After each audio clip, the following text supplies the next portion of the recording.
totoo ba na pwedeng kasuhan ang company kung hindi pa rin nila nire-regular ang isang empleyado na 5 years na sa kanila? Kung totoo po yan, ano po ang kaso? Attorney VP Talaw from Yan Yan.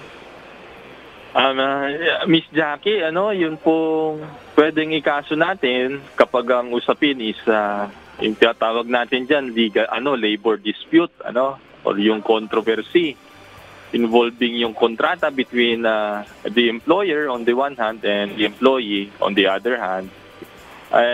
Ang kakaso po natin dyan is yung kasong labor. Kasi yun pong katanungan is may kinalaman po sa pagiging regular ng isang trabahador na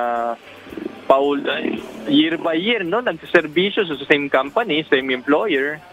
But then parang lumalabas, Miss Jackie, contractual lang siya or yung ginagawa ng karamihan diyan yung 555 every 5 months nagre-renew.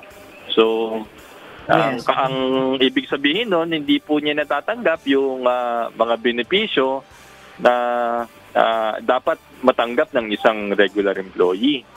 Kasi kung naka 5 years na yan, pwede po pumasok yan, Miss Jackie, dun sa pamantayan po natin ng pagiging isang regular ng isang employee. Isa nga dyan is yung inire-render o ibinibigay na serbisyo is ang termino ng batas is usual and necessary doon sa ordinary course of business ng employer. Ibig sabihin, yung the fact na nagtagal po kayo ng 5 taon dyan, ibig sabihin, yan ordinaryong pangangailangan ng inyong employer. At minamandato sa ganyang sitwasyon na yung empleyado na nagsilbi ng more than 1 year or yan nga, 5 years na, dapat po meron na siyang regularization.